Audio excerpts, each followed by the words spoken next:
Sam Fry was arrested on March 14, 2014, and unlike most arrests, the charges against him were dropped.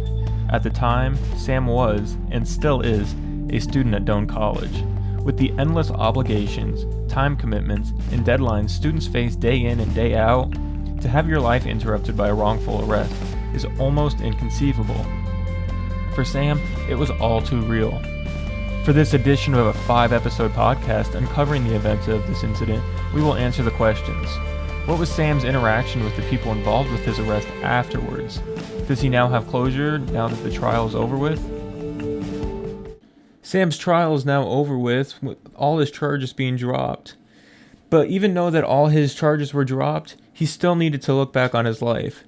And to do that, he needs to go back and apologize to the people he hurt throughout this process, and thank the people that helped him. That even includes the officer that arrested him, Officer Mercier. I got in touch with him because I just want to thank him, which is not something he typically gets from people he arrested. But I just, that night is by far one of the worst nights of my life. But at the same time, because of where it got me, because of the relationship it started with God, it's the greatest night. So it's this bittersweet thing. But I have no idea where I would have ended up that night if he hadn't arrested me. Now, Fry says if it wasn't for Officer Mercier, he would have continued his bad habits of drinking.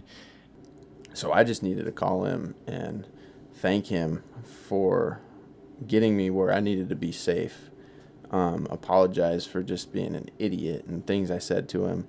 And just show him that, he's doing his job and he is protecting. Whether the charges came out in his favor or mine, it's all irrelevant. I'm so thankful for that because, I can almost certainly say saved my life that night. I would have kept drinking. Fry says when he apologized to Officer Mercier and thanked him for what he did, that he told him that he was checking into a rehab facility, and that was something that he would not have done for a long time otherwise. But Fry wasn't sure how Officer Mercier was going to take this unusual apology for thanking him to arrest him.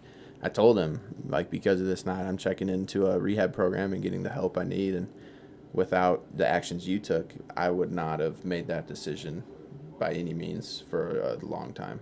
So, and his reaction was interesting. It was positive, but I guess I didn't know how I expected him to react because I'd never been in that situation, thank God, and don't plan on being in it again. But it was just interesting because you could tell he was, he doesn't get a lot of calls like that from people he's arrested saying thank you for arresting me. And it was just cool. He's just like, what, I appreciate this. I don't get this a lot, and it really means a lot that even though you could hate me and everything, you chose to see it for good. But Officer Mercier wasn't the only one Sam wanted to thank. He wanted to apologize and thank Eve Moktikova for her role in his incident. Well, I was just surprised she wanted to talk about it because I know I had a hugely negative impact and really offended and hurt her, and I feel terrible about it now. In the moment, I was a drunk, alcoholic idiot. Fry says he's changed a lot since the incident. He hasn't drank since then, which has been over a year, 14 months to be exact. And that's something that Safety Officer Russ Hewitt noticed in him, but still required him to go to counseling sessions and write a letter to Eve to apologize, something that Sam took very seriously.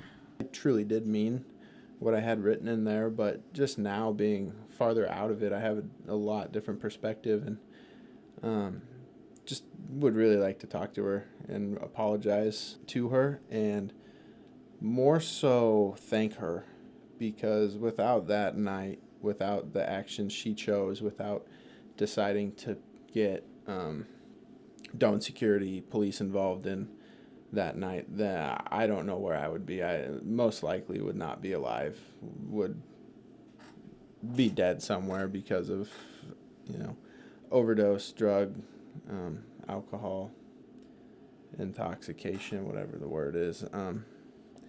And I don't know how she feels about me now. I haven't talked to her. I was that was another part of it, was to just avoid being around her, talking to her, and just respecting her space. And I was all for that. I didn't want to be a nuisance. I didn't want to bother her. Even though he wanted to apologize and thank everybody that was involved with this case and helped him become a better person, he was frightened about what these charges could hold against him in the future as a special ed teacher. Yeah, that's what I was really nervous about, because I have a passion for special ed. I have dyslexia, a learning disability, so that's always kind of been a passion of mine, is to help kids who are just like me, who just need a little bit of advocacy that can make a huge difference. And for the first time, I had just changed my special education from a business major, which business I really didn't care about. I was really in school for baseball, but when I changed to education, I really loved it and enjoyed it. And for the first time, I loved what I was doing and loved what my potential future was going to be. And so then to get in this trouble and have that potentially ripped away from me, I was scared, because I didn't want that. And so that charge wouldn't have been a do or die, so to say, but it wouldn't have been good. So that's really one of the major reasons why I really fought to try to get it, dropped or taken. With the case now behind him, Sam Fry is now moving on with his life, but still keeping in mind of what happened on March 14th, 2014.